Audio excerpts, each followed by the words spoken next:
স্থগিতাদেশ প্রত্যাহার না হলে নির্বাচনে অংশ নিতে পারবে না আওয়ামী লীগ, বলছে ইসি। ভোটের প্রস্তুতি নিচ্ছে কমিশন। নির্বাচন নিয়ে ষড়যন্ত্র হচ্ছে বললেন বিএনপি নেতা নজরুল ইসলাম খান। তালবাহানা করলে জনগণ রাস্তায় নামবে। ইশরাককে মেয়র করতে ব্লকেট কর্মসূচি পালন, জটিলতার কারণে হচ্ছে না শপথ, জানালেন উপদেষ্টা আসিফ।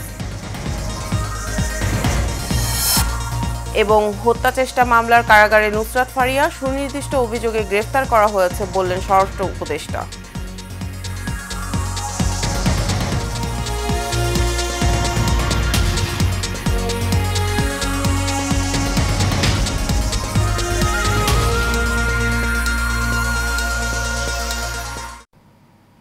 স্বাগত এশিয়ান নিউজের সাথে আছে আমি ইশিকা জাহান মিলা। এতক্ষণ শুনছিলেন বিআরবি কেবল ইন্ডাস্ট্রিজ লিমিটেড সংবাদ শিরোনাম, এবার বিস্তারিত। রাজনৈতিক দল হিসেবে আওয়ামী লীগের নিবন্ধন স্থগিত করেছে নির্বাচন কমিশন। এই স্থগিতাদেশ প্রত্যাহার না হলে ক্ষমতাচ্যুত দলটি নির্বাচনে অংশ নিতে পারবে না বলে জানিয়েছেন নির্বাচন কমিশনার আব্দুর রহমানুল মাসুদ। সোমবার বেলা 11টার দিকে রাজশাহী আঞ্চলিক লোক প্রশাসন কেন্দ্রে ভোটার তালিকা হালনাগাদ 2025 পরবর্তী পর্যালোচনা ও টেকসই উন্নয়ন পরিকল্পনার শীর্ষক কর্মশালায় যোগ দিয়ে তিনি একথা বলেন। আওয়ামী লীগ ছাড়া গ্রহণযোগ্য নির্বাচন হবে কিনা এমন প্রশ্নের জবাবে তিনি বলেন, এ প্রশ্নের উত্তর দেওয়ার সময় এখনও আসেনি। তিনি জানান, নির্বাচন কমিশন প্রধান উপদেষ্টার বেঁধে দেওয়া সময়ে নির্বাচন অনুষ্ঠানে প্রস্তুত রয়েছে।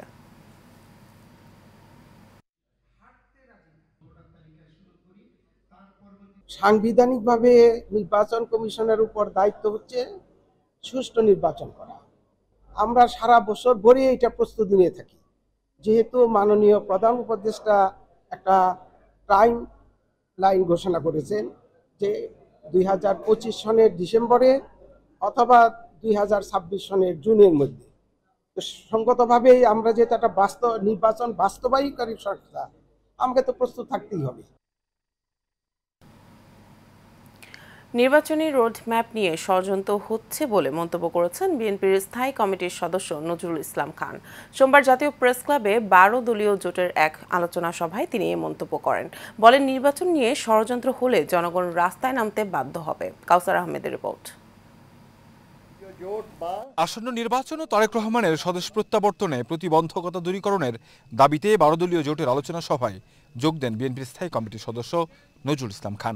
সংস্কার এমন একটা ধারাবাহিক অনিবার্য বাস্তবতা, যেটা কেউ না চাইলেও তাকে করতে হবে। এ সময় তিনি বলেন, ডিসেম্বরের মধ্যে নির্বাচন করার কোনো বাধা না থাকলেও গোপনে জোট তৈরির জন্য বিলম্ব করা হচ্ছে।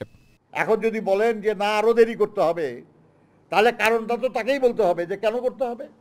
তা তো বলতেছেন না তারা। এখন কারণ যদি গোপন থাকে যে আপনার সংগঠিত হতে একটু সময় লাগবে, কিংবা আপনি কারোর সঙ্গে একটু জোটের চেষ্টা করতেছেন, সেই জোটটা বানানোর জন্য একটু সময় লাগবে। বিএনপি আওয়ামী লীগকে পুনর্বাসনের চেষ্টা করছে এমন অপপ্রচারের বিরুদ্ধে তিনি বলেন, আওয়ামী লীগের সঙ্গে কখনো আপোষ নয় এবং কেউ আপোষ করতে গেলেও তা রুখে দেওয়া হবে।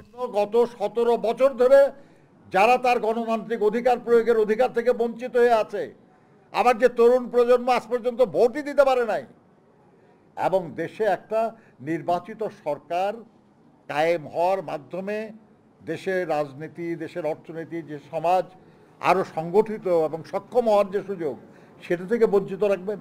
এ সময় রাজনৈতিক দলগুলো যে বিষয়গুলোতে ঐক্যমত্যে পৌঁছেছে তার ভিত্তিতে সনদ তৈরি করে দ্রুত ভোটের আয়োজন করতে অন্তর্বর্তী সরকারের প্রতি আহ্বান জানান তিনি। এমন একটা সরকার প্রতিষ্ঠা হয় যে সরকার জনগণের ভোটে নির্বাচিত হবে, জনগণের কাছে দায়বদ্ধ থাকবে এবং জনগণকে জবাবদিহিতা করতে বাধ্য থাকবে। Kawsar Ahmed, Asian television, Dhaka. বিএনপি নেতা ইশরাক হোসেনকে ঢাকা দক্ষিণ সিটি কর্পোরেশনের মেয়রের দায়িত্ব বুঝিয়ে দেওয়ার দাবিতে সোমবার বেলা 11টা থেকে বিকেল 5টা পর্যন্ত নগর ভবন ও আশেপাশের এলাকায় ব্লকেট কর্মসূচি পালন করেছেন তার সমর্থকরা। এতে গুলিস্তান সহ এর আশেপাশের এলাকায় তীব্র যানজটের সৃষ্টি হয়। এদিকে রাজধানীতে এক অনুষ্ঠানে স্থানীয় সরকার উপদেষ্টা আসিফ মাহমুদ সজীব ভুইয়া বলেছেন, জটিলতা থাকায় ইশরাককে মেয়র হিসেবে শপথ গ্রহণ করানো হচ্ছে না। শেখ সোহাগের রিপোর্ট। দুপুরে জাতীয় ক্রীড়া পরিষদের ইউএনএফসি এর সঙ্গে এক সমঝোতা স্মারক স্বাক্ষর শেষে গণমাধ্যম কর্মীর সাথে কথা বলেন আসিফ মাহমুদ সজীব ভুইয়া।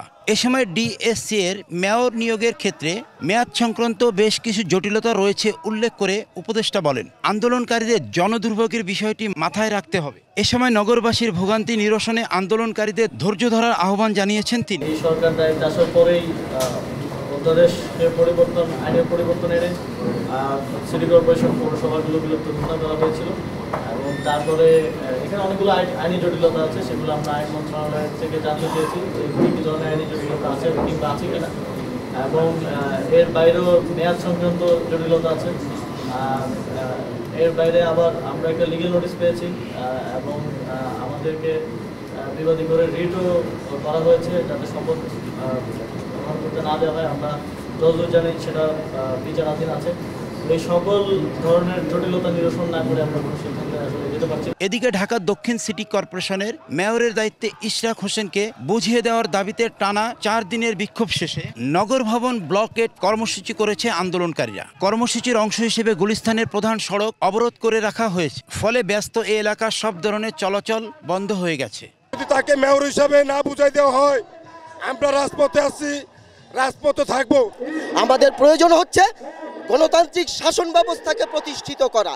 তাহলে এখান থেকে অন্তর্বর্তীকালীন সরকার তার যে এজেন্ডা, তার যে মেসেজ, তার যে জন্ম এবং তার এই দেশকে পরিচালনা করার যে ওত ওনারা নিয়েছেন, এই ওতের প্রতি তারা সম্মান প্রদর্শন করে ইঞ্জিনিয়ার ইশরাক হোসেনকে অনতিবিলম্বে ওতের ব্যবস্থা করে দেবেন, আইনের প্রতি শ্রদ্ধাশীল হবেন।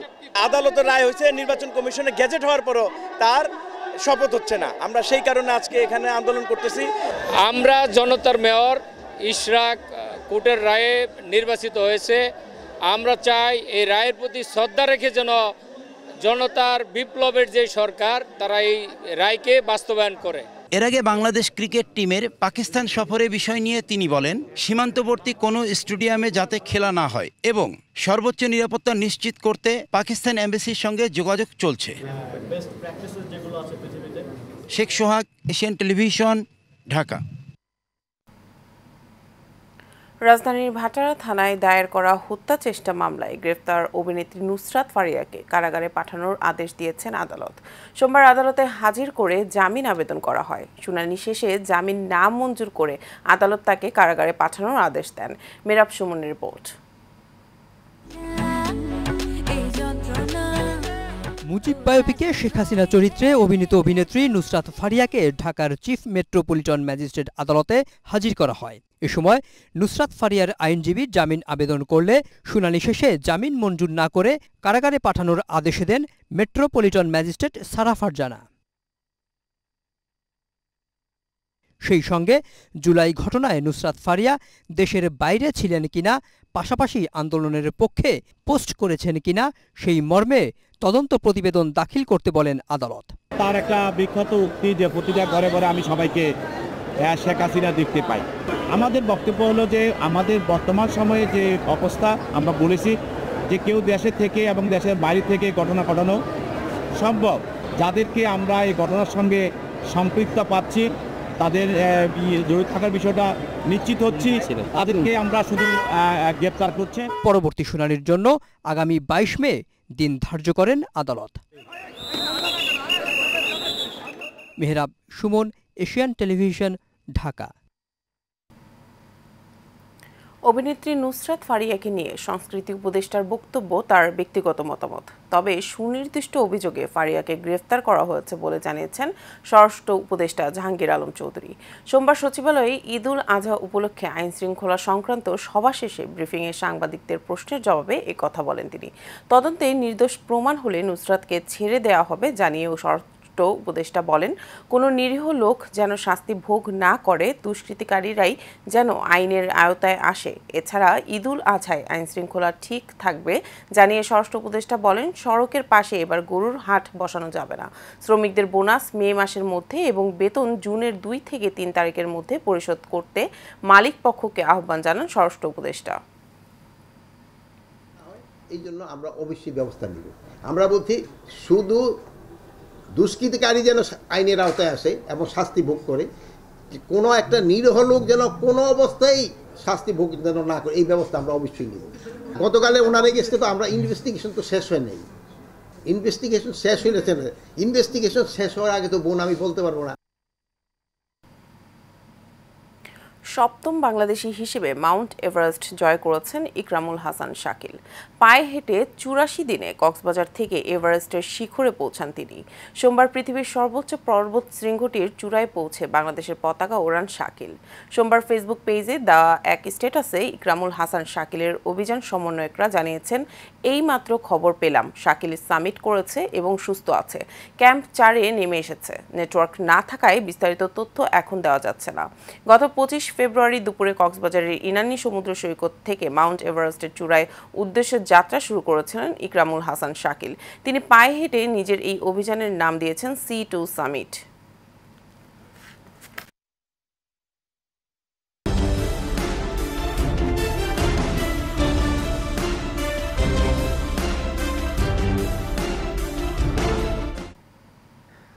ফেনীর দাগনভূঞা উপজেলার স্বাস্থ্য কমপ্লেক্স নিয়ে নানা অভিযোগ পেয়ে অভিযান পরিচালনা করেছে দুর্নীতি দমন কমিশন। সোমবার দুর্নীতি দমন কমিশন নোয়াখালী সমন্বিত জেলা কার্যালয়ের সহকারী পরিচালক মোহাম্মদ জাহিদ হোসেনের নেতৃত্বে এই অভিযান পরিচালনা করেন।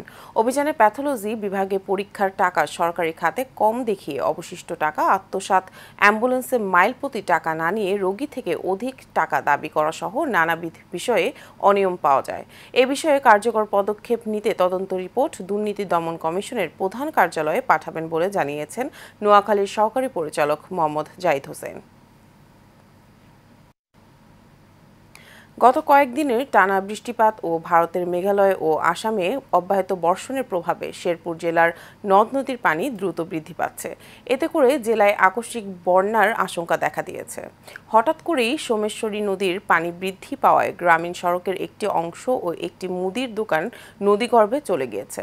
তবে কৃষকরা আগেভাগেই ধান কেটে ফেলায় বড় ধরনের ফসলি ক্ষতির সম্ভাবনা দুর্যোগ ব্যবস্থাপনা অধিদপ্তরের জরুরি সতর্কবার্তায় জানানো হয়েছে। সিলেট, ময়মনসিংহ ও রংপুর বিভাগের কিছু জেলার নিম্নাঞ্চল ২০ মে পর্যন্ত সাময়িকভাবে প্লাবিত হতে পারে।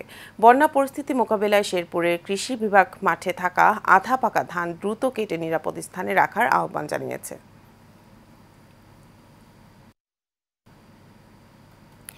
নারায়ণগঞ্জের সিদ্ধিরগঞ্জে অবস্থিত রয়্যাল টোব্যাকো ফ্যাক্টরিতে এক অভিযান চালিয়ে বিপুল পরিমাণ অবৈধ সিগারেট ও জাল স্ট্যাম্প জব্দ করেছে জেলা প্রশাসন।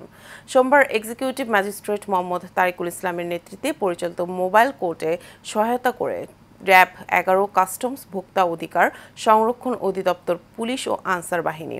অভিযানে ফ্যাক্টরি থেকে ১৪,০০০ প্যাকেট সিগারেট, ২১ লক্ষ রি-ইউজড রাজস্ব স্ট্যাম্প এবং নকল রাজস্ব স্ট্যাম্প উদ্ধার করা হয়। জব্দকৃত সামগ্রী তাৎক্ষণিকভাবে ধ্বংস করা হয়। এছাড়া ফ্যাক্টরিকে ৫ লক্ষ টাকা জরিমানা করা হয় এবং একজনকে ১৪ দিনের কারাদণ্ড দেওয়া হয়।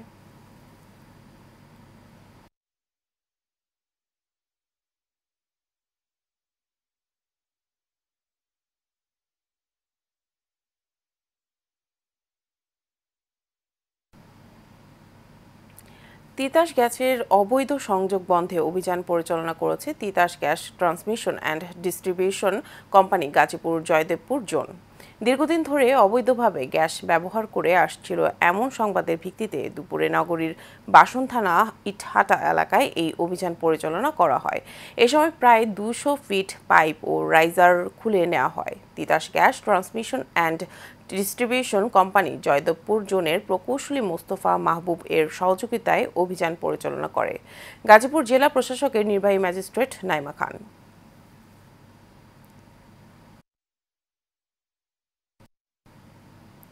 কুমিল্লা আদর্শ সদর উপজেলার দুর্গাপুর এলাকায় চাপরাশি বাড়ির উপর দিয়ে চলাচলের রাস্তা নিয়ে বিরোধের জেরে হামলার শিকার হয়েছেন ভুক্তভোগী জাহাঙ্গীর আলমের পরিবার। ভুক্তভোগী জাহাঙ্গীর আলমের অভিযোগ, শনিবার দুপুরে পূর্ব পরিকল্পিতভাবে রকি মিয়া, মাসুম মিয়া, তামিম, হাকিম, মাইদর আলী, ইয়াসিন মিয়া ও আজাদ মিয়া সহ অজ্ঞাতনামা আরও ৩ থেকে ৪ জন ব্যক্তি সংঘবদ্ধভাবে ঘটনাস্থলে উপস্থিত থেকে রাস্তাটিতে টিনের বেড়া দিয়ে বন্ধ করে দেয়। এছাড়াও জাহাঙ্গীর আলমের স্ত্রী ফেরদৌসী বেগম এবং বড় ছেলে মইনুল আলম রনির উপর হামলা চালিয়ে আহত করে ও প্রাণনাশের হুমকি দেন। এই ঘটনায় কুমিল্লা কোতলিয়া মডেল থানায় লিখিত অভিযোগ দায়ের করেছেন জাহাঙ্গীর হোসেন। একই সাথে প্রশাসনের কাছে চলাচলের রাস্তা পুনরুদ্ধারের সহায়তা কামনা করেছেন তার পরিবার।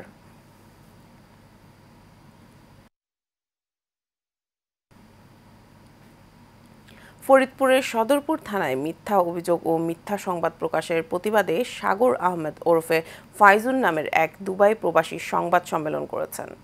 সোমবার দুপুরে উপজেলা সদরের পশ্চিম শ্যামপুর গ্রামে নিজ বাড়িতে এই সংবাদ সম্মেলনে তিনি অভিযোগ করেন তার চাচাতো ভাই শিহাব শেখ দীর্ঘদিন ধরে মাদকাসক্ত ও এলাকার নেশাগ্রস্ত ছেলেদের সাথে চলাফেরা করে আসছে। তিনি শিহাবকে বারবার শাসন করে আসছিলেন। এই কারণেই শিহাব শেখ ও তার মা লিমা বেগম ক্ষিপ্ত হয়ে ওঠেন এবং সাগর আহমেদের বিরুদ্ধে সদরপুর থানায় ধর্ষণের চেষ্টা, স্বর্ণালংকার ছিনতাই ও মারধরের অভিযোগ এনে একটি মিথ্যা অভিযোগ ও একটি অনলাইন পোর্টালে তার বিরুদ্ধে সংবাদ প্রকাশ করেন, যা সম্পূর্ণ ভিত্তিহীন এবং মানহানিকর। সংবাদ সম্মেলনে তিনি সকল প্রিন্ট ও ইলেকট্রনিক মিডিয়াকে প্রকৃত সত্য তুলে ধরার আহ্বান জানান এবং সংশ্লিষ্ট প্রশাসনের কাছে ন্যায় বিচার প্রার্থনা করেন।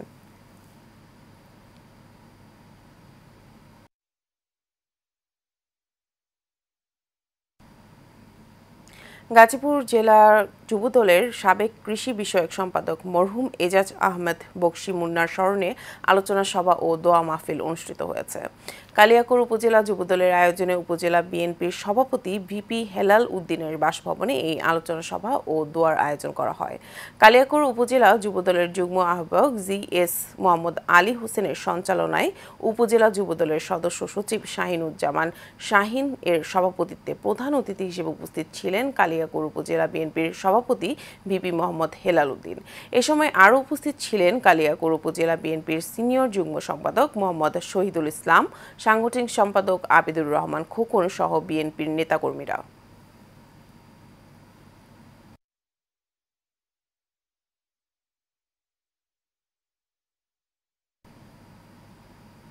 নারায়ণগঞ্জ সিদ্ধিরগঞ্জে একাধিক মামলার ওয়ারেন্টভুক্ত আসামি শাহিন আল মামুনের ব্যবহৃত একটি জিপ গাড়ি থেকে দেশীয় অস্ত্র ও মাদক উদ্ধার করেছে পুলিশ। সিদ্ধিরগঞ্জের আটি ওয়াবদা কলোনি বউবাজার এলাকাস্থ শাহিন আল মামুনের বাড়িতে গোপন সংবাদের ভিত্তিতে অভিযান চালিয়ে এসব দেশীয় অস্ত্র ও মাদক উদ্ধার করা হয়। এ সময় গাড়ি থেকে 8টি ছোট বড় দেশীয় অস্ত্র ও 250 গ্রাম গাঁজা উদ্ধার করা হয়। তবে এই ঘটনায় ফারুক হাসান নামে শাহিন আল মামুনের চালককে জিজ্ঞাসাবাদের জন্য আটক করা হলেও এই ঘটনার সাথে জড়িত কাউকে আটক করতে পারেনি পুলিশ।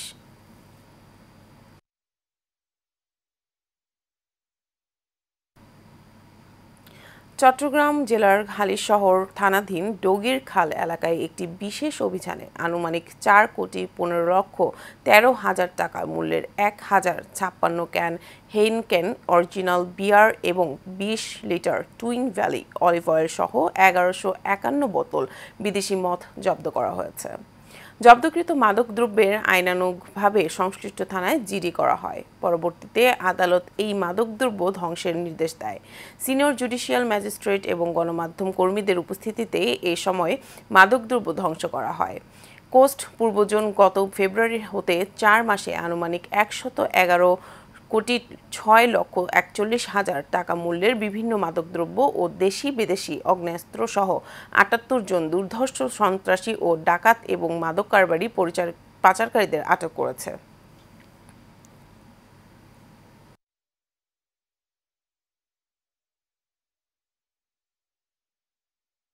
প্রদান করা হয়, যা আজ 18 মে 2025 রোববার বিজ্ঞ সিনিয়র জুডিশিয়াল ম্যাজিস্ট্রেটের উপস্থিতিতে ধ্বংস করা হয়েছে।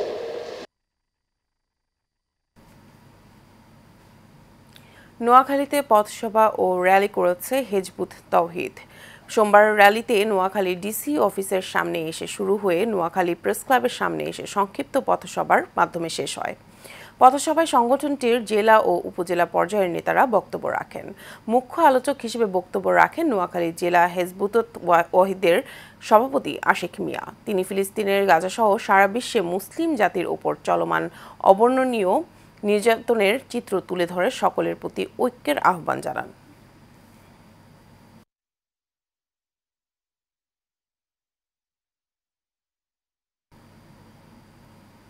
শিক্ষার মনোন্নয়ন করতে হলে প্রতিটি শিক্ষা প্রতিষ্ঠানের শিক্ষক, শিক্ষার্থী ও অভিভাবকদের সমন্বয়ে শিক্ষার্থীদের পাঠমুখী করতে হবে বলে মন্তব্য করেছেন নারায়ণগঞ্জের সোনারগাঁ উপজেলা নির্বাহী কর্মকর্তা ফারজানা রহমান। সোনারগাঁও উপজেলা অডিটোরিয়ামে শিক্ষার মনোনয়ন ও শিক্ষার্থীদের শ্রেণীকক্ষ ও পাঠমুখী করার কর্মশালায় সভাপতির বক্তব্যে তিনি এই মন্তব্য রাখেন।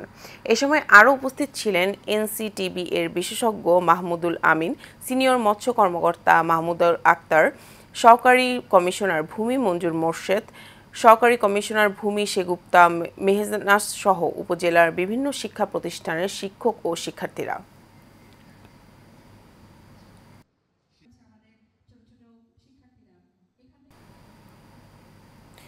বাংলাদেশ ইসলামী ছাত্র শিবির এর কেন্দ্রীয় সেক্রেটারি নুরুল ইসলাম সাদ্দাম বলেছেন, গত 15 বছর দেশে কি পরিমাণ লুটপাট দুর্নীতি হলে একটা দেশের মসজিদের ইমাম থেকে ইউনিয়ন পরিষদের চেয়ারম্যান পর্যন্ত পালিয়ে যেতে হয়। সোমবার বিকালে নোয়াখালীর সেনবাগ উপজেলায় ফকিরহাট প্রাথমিক বিদ্যালয়ের মাঠে ইসলামী ছাত্র শিবির এর জেলা উত্তর শাখার আয়োজনে 87তম শহীদ গোলাম জাকারিয়ার 29তম শাহাদাত বার্ষিকী উপলক্ষে আলোচনা সভা ও দোয়া অনুষ্ঠানের প্রধান অতিথির বক্তব্যে তিনি এসব কথা বলেন। ছাত্র শিবির এর জেলা উত্তর শাখার সভাপতি দাউদ ইসলামের সভাপতিত্বে বিশেষ অতিথি হিসেবে উপস্থিত ছিলেন জামায়াতের জেলা নায়েবে। শেষ করব এশিয়ান নিউজ, তার আগে বিআরবি কেবল ইন্ডাস্ট্রিজ লিমিটেড সংবাদ শিরোনামগুলো জানাবো আরও একবার।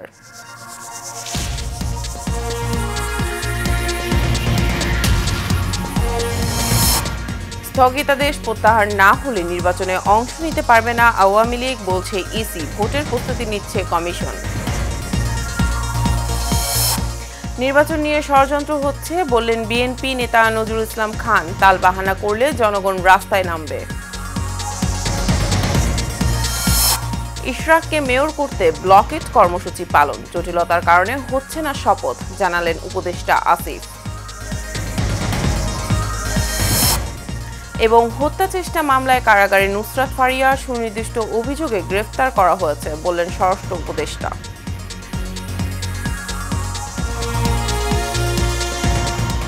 এশিয়ান নিউজে পর্যন্ত। পরবর্তী সংবাদ দেখার আমন্ত্রণ রইল সবাইকে। ধন্যবাদ।